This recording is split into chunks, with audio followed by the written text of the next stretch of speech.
दोस्तों, नमस्कार। कल हम लोग देख रहे थे 16 महाजनपद का हमने देख लिया था, लेकिन फिर से एक बार देख लेते हैं हम लोग। कौशल महाजनपद की जो राजधानी है वो साकेत है और श्रावस्ती है। साकेत रामायण कालीन है और श्रावस्ती बुद्धकालीन है।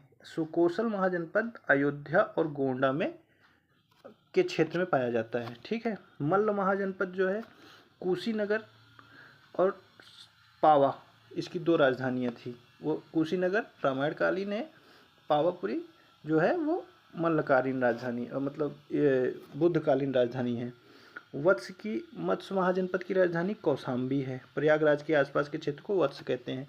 सूरसेन महाजनपद की राजधानी मथुरा है। कुरु महाजनपद की राजधानी इंद्रप्रस्थ है। दिल्ली के आसपास मतलब दिल्ली के आसपास जो लगे हुए क्षेत्र हैं उनको कुरु कहते हैं, कुरु महाजनपद कहते हैं। पांचाल महाजनपद की राजधानी जो है अहिच्छत्र, उत्तरी पांचाल की राजधानी अहिच्छत्र है और दक्षिणी पांचाल की राजधानी काम्पिल्य है।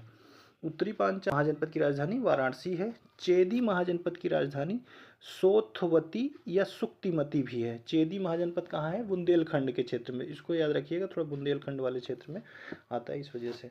अब हम लोग आज संस्कृति और विरासत, वैसे एकदम फुल फैक्चुअल है तो इसको थोड़ा ध्यान रखते हैं। आ जाते हैं यहाँ। लखनऊ चित्रकला का विकास अवध के नवाब अस्फुद्दौला के दौरान के अधीन हुआ था। लखनऊ चित्रकला शैली का विकास अस्फुद्दौला के दौरान के अधीन हुआ था, मतलब इनके रहने के दौरान में इसका विकास हुआ था। उत्तर प्रदेश की स्थिति भदोही जिला किसके लिए प्रसिद्ध है? तो कालीन निर्माण के लिए है। आपको पता ही हर। बहराइच जिला जो है वो गेहूं के डंठल से बने हस्तशिल्प उत्पाद के लिए प्रसिद्ध है।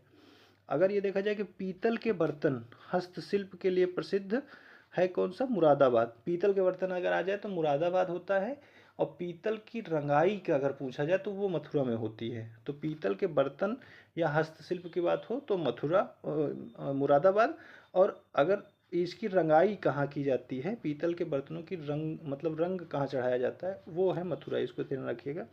फर्रुखाबाद कला का पर्याय बन गया है। किस कला का पर्याय बन गया है? तो वो है हाथ छपाई की कला का पर्याय बन गया है। किस कला मथुरा की स्टेसिलिंग की पारंपरिक कला है? वो सांझी कला होती है। सांझी कला मथुरा की पारंपरिक कला है। स्टेसिलिंग पारंपरिक कला है। ठीक है। ब्रोकेड किस स्थान की प्रसिद्ध कलाकृति है? वो वाराणसी की है। ठीक है। भोजन के समय खाद्य पदार्थों को सजाने की औपचारिक जो परंपरा होती है उसको दस्तरखान बोलते हैं। ठीक है। हिंदू पौराणिक कथाओं के अनुसार मेरठ का नाम संभवतः माया राष्ट्र से लिया गया है, जो असुरों की वास्तुकार माया के देश को संदर्भित करता है। माया की बेटी मंदोदरी का विवाह रामायण के किस व्यक्ति से हुआ था? तो आपको पता ही है, रामायण के रावण से हुआ था मंदोदरी का विवाह। अब आ जाते हैं उत्तर प्रदेश की वास्तुकला। ठीक है। ये फैक्चुअल चीज़ें हैं, इनको और भी देख लीजिएगा इस चैप्टर से जा कर के। चाहे आप तो इधर तथ्यसार का प्रयोग कर सकते हैं, नहीं तो घटना चक्र की तथ्यसार आती है, या तो परीक्षावाणी की आती है। दो ही प्रेफर करिएगा, कोशिश करिएगा। ऑथेंटिक भी हैं थोड़ी सी, मतलब इनमें गलतियाँ सबसे कम हैं। ठीक है। उत्तर प्रदेश लखनऊ चारबाग रेलवे स्टेशन स्थापत्य शैली का उदाहरण है। इंडो सार्वजनिक स्थापत्य कला का उदाहरण है ये, इतना ध्यान रखिएगा। जो चारबाग रेलवे स्टेशन है वो इंडो सार्वजनिक स्थापत्य कला की उदाहरण है। रूमी दरवाजा की ऊंचाई कितनी है? लखनऊ में स्थित है रूमी दरवाजा। इसकी ऊंचाई जो है 60 मीटर की है। ठीक है। ये पूछा गया क्वेश्चन है, उस समय किसी को नहीं आया था ये, शायद हाँ जूनियर असिस्टेंट 2023 में पूछा गया था। ये बहुत इंपॉर्टेंट क्वेश्चन है।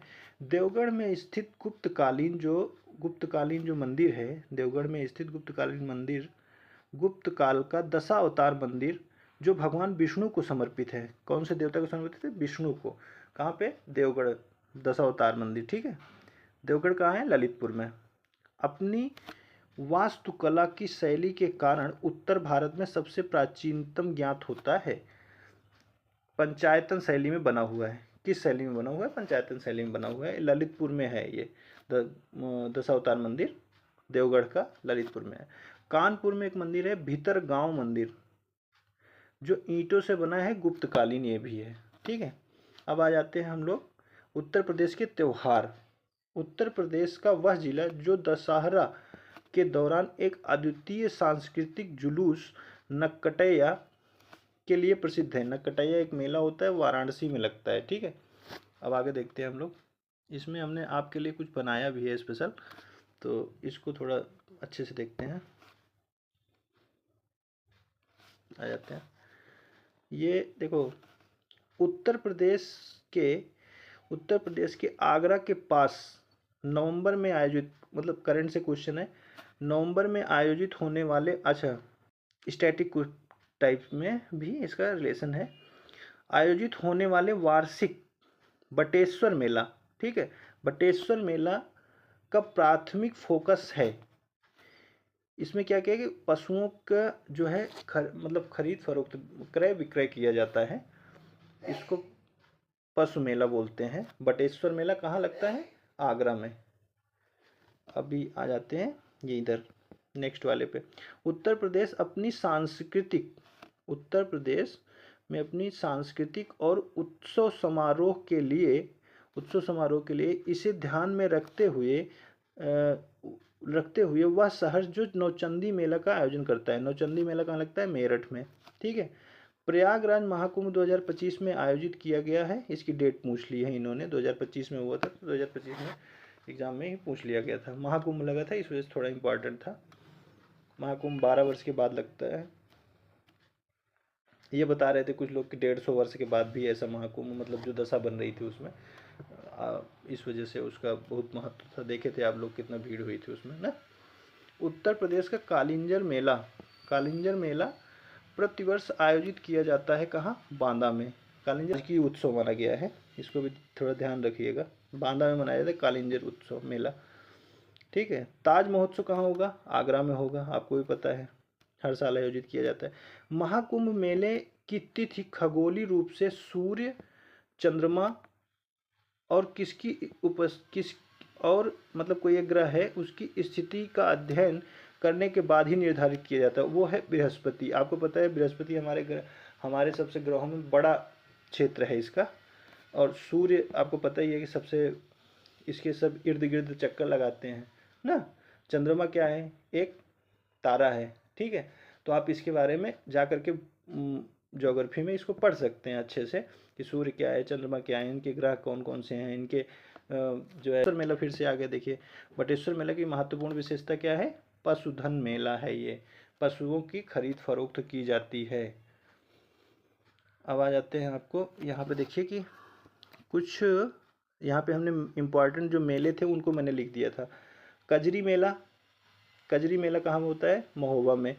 काम्पिल्य मेला जो होता है जैनों का है, वो फर्रुखाबाद में होता है, ठीक है। देवी पाटन मेला बलरामपुर में होता है। कुछ मेले और भी इधर इम्पोर्टेंट हमने लगा रखे हैं इसमें। जल विहार मेला बुंदेलखंड में होता है, पूछा गया क्वेश्चन है ये। शुक्रताल मेला मुजफ्फरनगर में है। रामनगर मेला और नकटैया मेला बनारस में होता है, ठीक है। राम बारात मेला, कैलाश मेला और बटेश्वर मेला आगरा में होता है। देखो बटेश्वर मेला पूछा भी गया है। हरिदास जयंती मथुरा में की जाती है, ठीक है। सिकरी मेला जो है वो गाजियाबाद में मनाया जाता है। नौचंदी मेला मेरठ में मनाया जाता है। लटेश्वर, याद रखिएगा लटेश्वर है ये, लटेश्वर और दादरी मेला बलिया में मनाया जाता है। बटेश्वर आगरा में मनाया जाता है और ये लटेश्वर और दादरी बलिया में मनाए जाते हैं, ठीक है। मेवा शरीफ मेला जो होता है बहुत इंपॉर्टेंट है, बाराबंकी में मनाया जाता है।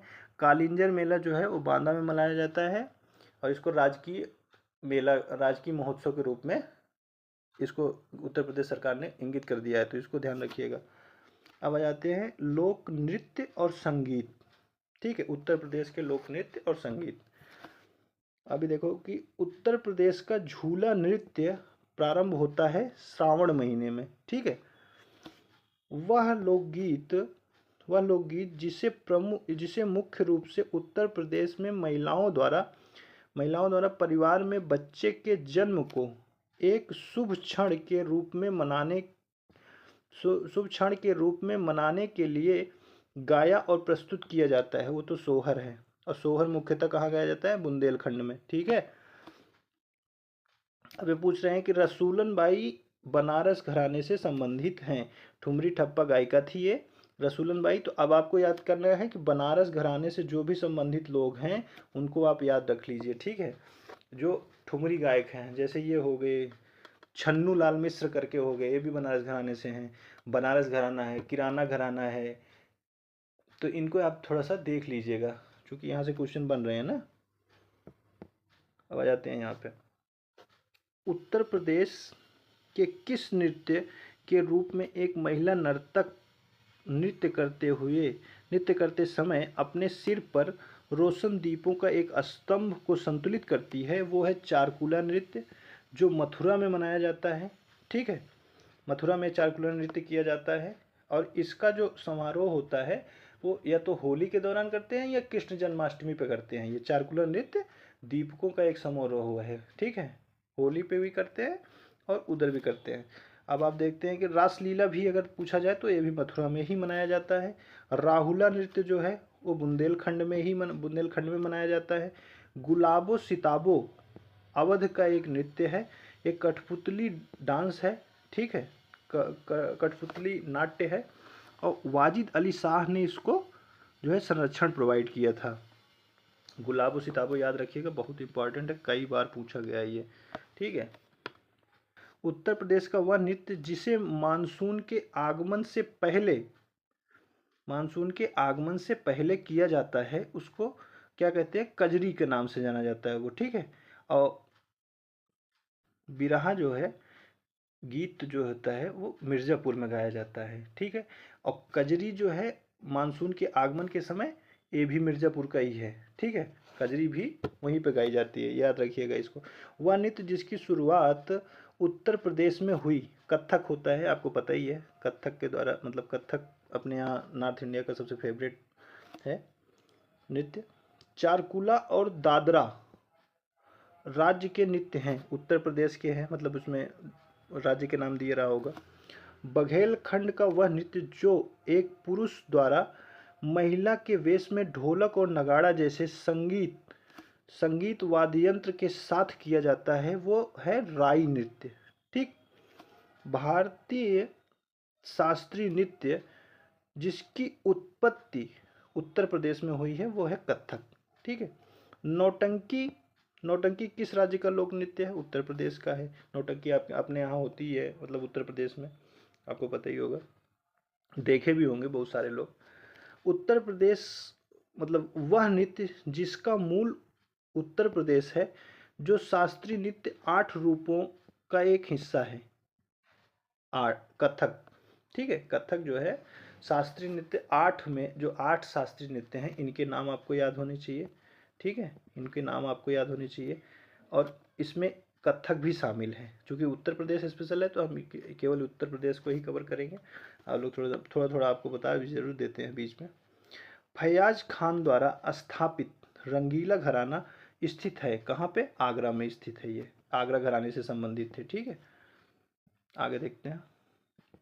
हरदौल जो कथा होती है विशेष रूप से बुंदेलखंड का लोकगीत है जो उत्तर प्रदेश एवं मध्य प्रदेश में फैले हुए क्षेत्रों में गाया जाता है। मतलब ये देखा, हरदौल जो होता है उत्तर प्रदेश और मध्य प्रदेश में फैला लोकगीत है।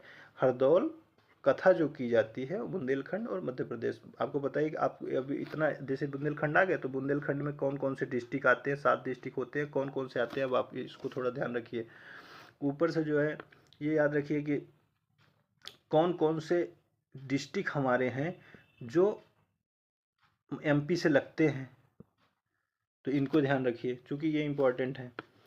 नृत्य और संगीत, नेक्स्ट देखते हैं। नृत्य और संगीत की एक शैली से संबंधित लखनऊ घराना का दूसरा नाम क्या है? पूरब घराने के नाम से जाना जाता है लखनऊ घराने को। मतलब अगर ये पूछ लिया जाए कि पूरब घराना किसको कहा जाता है, तो लखनऊ घराने को पूरब घराने के नाम से भी जाना जाता है। आ जाते हैं उत्तर प्रदेश का साहित्य। इस पिछले जो भी एग्ज़ाम हुए हैं 2025 में, नए एग्ज़ाम अभी जनवरी से लेकर के दिसंबर तक, तो इसको देख लीजिएगा कि इसमें जो है साहित्य से क्वेश्चन खूब पूछे गए हैं, तो इम्पॉर्टेंट है ये उत्तर प्रदेश का साहित्य।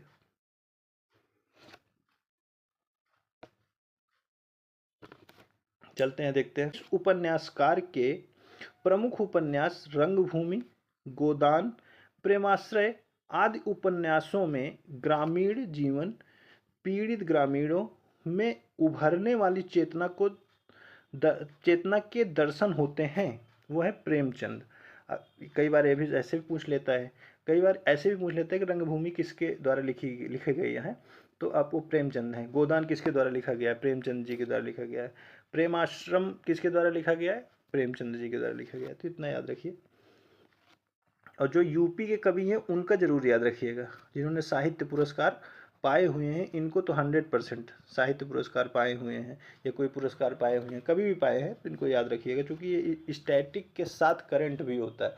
कई बार क्या होता है कि एग्जामिनर क्या करता है कि उसने जैसे देखा कि साहित्य पुरस्कार किसको मिला, नया वाला ना पूछ करके उसने पुराना पूछ लिया, जिसमें यूपी का कोई बंदा था उनको मिला था तो उन्होंने पूछ लिया, तो ये यूपी स्पेशल हो गया, लेकिन है उसका करंट से ना पूछ करके वो स्टैटिक में चला गया बंदा। ठीक है, तो आप इसको थोड़ा याद रख लीजिएगा। अब आते हैं इधर। उत्तर प्रदेश में जन्मे किस लेखक और कवि जो उर्दू साहित्य के लिए जाने जाते हैं, जिन्हें 1986 में साहित्य अकादमी पुरस्कार मिला था। रहमान शमसुर रहमान फारूकी को साहित्य अकादमी, देखो 1986 में मतलब इनको मिला था साहित्य अकादमी पुरस्कार, लेकिन पूछा कब गया है, 2025 में एजीटीए में पूछा गया है। ठीक है। फिराक जो गोरखपुरी हैं, उत्तर प्रदेश के किस प्रसिद्ध उर्दू कवि का उपनाम था, मतलब रघुपति सहाय इनका उपनाम था, किसका, फिराक गोरखपुरी।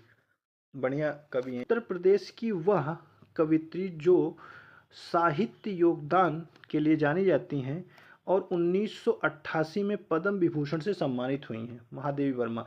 अब आपको एक चीज़ काम करना है कि जो भी लोग हैं यूपी की पर्सनालिटी जब आप पढ़ने लगेंगे तो उसमें अगर किसी को कोई पुरस्कार मिला है, चाहे राष्ट्रपति का कोई पुरस्कार हो या मतलब साहित्य का कोई पुरस्कार हो, तो इनको जरूर पढ़ लीजिएगा और याद कर लीजिएगा। 2 3 4 बार पढ़ेंगे तो याद हो जाएगा आपको। फतवा जहांगीरी के लेखक कौन है, जियाउद्दीन बर्नी है। ठीक है। उत्तर प्रदेश में सांख्यिकी पत्रिका प्रकाशित करने के लिए उत्तरदायी संस्था है, उत्तर प्रदेश योजना विभाग। सांख्यिकी की बात कर रहा है ना, हाँ, सांख्यिकी पत्रिका की बात कर रहा है। तो उत्तर प्रदेश में योजना विभाग और अर्थशास्त्र सांख्यिकी विभाग, आपको पता ही है, इतना तो करे कोई ना कोई पता ही होगा कि वही करेगा, सांख्यिकी विभाग उसमें आएगा ही। ठीक है। चंदायन मुल्ला दाऊद की एक महत्वपूर्ण अवधि सूफी कृति लोरिक चंदा प्रसिद्ध प्रेमियों की कहानी बताती है। ठीक है। चंदायन और मुल्ला दाऊद एक कवि हैं जिनकी जो है एक ऐसी कृति है, कौन है, लोरिक चंदा, जिसमें प्रेमियों की कहानी को दर्शाती है। आगे देखते हैं। अब आ जाते हैं ये यहाँ शोध संस्थानों से क्वेश्चन 100%, चाहे यूपीपीसीएस में आप देख लीजिए, चाहे आरओ में देख लीजिए, चाहे किसी भी एग्ज़ाम में जो यूपीएसएससी के द्वारा होते हों, आपको 1 2 संस्थान 100% मिलने ही हैं। तो आप ये मत सोचिएगा कि ये संस्थान कहाँ से हैं, कैसे हैं, उनको ज़रूर पढ़ लीजिएगा। कम से कम 70 से 80 संस्थान हैं, इनको आपको 4 5 बार पढ़ना पड़ेगा, तभी आप कर पाएंगे क्वेश्चन। ठीक है। जैसे पूछ रहा है उत्तर प्रदेश का वह जिला, आइए देखते हैं। उत्तर प्रदेश का वह जिला जहाँ रजा लाइब्रेरी स्थित है वो है रामपुर। उत्तर प्रदेश सरकार ने वैदिक 3D संग्रहालय के निर्माण का स्थान चुना है, वो वाराणसी है, वैदिक 3D। ठीक है, संग्रहालय। CSIR राष्ट्रपति वनस्पति अनुसंधान संस्थान की शाहीबाग के रूप में स्थापना वर्ष 1789 में लखनऊ में की गई थी। राष्ट्रीय वनस्पति अनुसंधान CSIR के द्वारा किया गया था, जो जिसका मुख्यालय नई दिल्ली में है।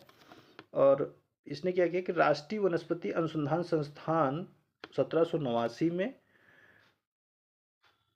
लखनऊ में किया गया था। ठीक है, वह संस्थान जिसने लखनऊ और आसपास के क्षेत्र में वनस्पति की विविधता और प्राचीनता का सर्वेक्षण, मानचित्रण और दस्तावेजीकरण 2009-10 में किया। बीरबल साहनी पुरा वनस्पति विज्ञान संस्थान लखनऊ के द्वारा। कई बार ऐसे भी पूछ लिएगा कि बीरबल साहनी पूरा वनस्पति विज्ञान संस्थान कहाँ पे है, तो लखनऊ में है। ठीक है, और अगर ये वाला क्वेश्चन आ गया तो ये तो है ही है भाई। अब आ जाते हैं इधर, भारत कला भवन उत्तर प्रदेश में कहाँ पर स्थित है? एक विश्वविद्यालय संग्रहालय ही है, वाराणसी में स्थित है। भारत कला भवन 1920 में इसकी स्थापना हुई थी। ठीक है, लखनऊ स्थित बाल संग्रहालय चिल्ड्रन म्यूजियम की स्थापना हुई थी 1957 में। देखो, मतलब आपको ये भी ध्यान रखना है, जैसे भारत कला भवन जो प्रसिद्ध इमारतें हैं हमारे यहाँ, जो प्रसिद्ध हमारे यहाँ संस्थान है, तो उनकी स्थापना कहाँ हुई है और इनका ईयर क्या था, किस ईयर में ये स्थापना की गई है। तो ये दोनों इंपॉर्टेंट होते हैं, इनको देख लीजिएगा। जैसे देखिए बनारस विश्वविद्यालय की स्थापना वर्ष 1916 में हुई थी। मदन मोहन मालवीय और एनी बेसेंट के द्वारा इसमें योगदान दिया गया था। मदन मोहन मालवीय ने किया था और एनी बेसेंट ने इनका सहयोग किया था। आइए आगे देखते हैं। इधर यूपी शिक्षा के संदर्भ में BHU का पूर्ण नाम क्या होता है? ये तो बहुत आसान क्वेश्चन है। बनारस हिंदू विश्वविद्यालय। भातखंडे संगीत संस्थान विश्वविद्यालय अवस्थित है लखनऊ उत्तर प्रदेश में। तो ये क्वेश्चन पूछता है, लखनऊ उत्तर प्रदेश में स्थित है भातखंडे संस्थान, और ये 1926 में इसकी स्थापना हुई थी। लेकिन अगर ये पूछ ले कि डीम्ड यूनिवर्सिटी का दर्जा इसको कब मिला था, तो सन 2000 में मिला था। 2000 में इसको डीम्ड यूनिवर्सिटी का दर्जा मिला था। जगत गुरु रामभद्राचार्य विकलांग विश्वविद्यालय दुनिया में अपनी तरह का पहला विश्वविद्यालय स्थित है, जो है दुनिया में अपनी तरह का पहला विश्वविद्यालय है, याद रखिएगा। और ये चित्रकूट उत्तर प्रदेश में है। और आपको पता ही है कि जगत गुरु रामभद्राचार्य जो आंखों से देख नहीं पाते, उनको आजीवन जो है यहाँ की चेयरमैनशिप मिली है, यहाँ के चेयरमैन वही रहेंगे। ठीक है, अब आ जाते हैं आगे, उत्तर प्रदेश की भाषाएं। ठीक है, इसका पहला हिंदी भाषा साहित्य संग्रहालय स्थापित किया गया वाराणसी में। देखो, ये देश का पहला था। ठीक है, लेकिन हमारे लिए देश का पहला तो है, ये है। ऊपर से जो है एक क्वेश्चन और भी है कि ये करंट में भी जा रहा है, लेकिन ये यूपी का स्टैटिक भी बन जाएगा, क्योंकि ये पहला है, वो भी देश का पहला है। ठीक, तो इसको ध्यान देने वाली चीज़ होती है, थोड़ा सा इस हिसाब से पढ़ा भी करिए। उत्तर प्रदेश में सामाजिक रीति रिवाज और पर्यटन। उत्तर प्रदेश में पर्यटन नीति 2022 के अनुसार महाभारत सर्किट के अंतर्गत आने वाला स्थान मथुरा है, गोंडा है, प्रयागराज है, कौशाम्बी है। ठीक है, आज यही तक रखेंगे। अब इसको जो है कल नेक्स्ट यहाँ से इसके आगे चलेंगे, और ये वाला चैप्टर अभी है, मतलब इसमें है क्वेश्चन, लेकिन वो नेक्स्ट PDF में आपको मिलेगी। और हमने एक टेलीग्राम चैनल बना रखा है, अगर आपको यही PDF हूबहू जो मैं पढ़ा रहा हूँ आपको चाहिए, तो आप टेलीग्राम से उससे जुड़ जाइए। मैं उसका इसके डिस्क्रिप्शन में, वीडियो के डिस्क्रिप्शन में लिंक ऐड मतलब ज्वाइन कर दिया हूँ, तो आपको कोई दिक्कत नहीं होगी। आप वहाँ कमेंट नहीं कर पाएंगे, लेकिन आप वहाँ पर जा कर के ज्वाइन कर लीजिए, तो इससे आपको सारी PDF जो भी मैं पढ़ाऊँगा वो PDF आपको वहाँ अवेलेबल करा दूँगा। फ्री ऑफ कास्ट है, कोई दिक्कत नहीं है, आपको कोई पैसे की डिमांड नहीं हो रही है इसमें। ठीक है, और कोशिश करिए कि इसको लाइक करिए और शेयर करिए ज़्यादा से ज़्यादा मित्रों तक। धन्यवाद।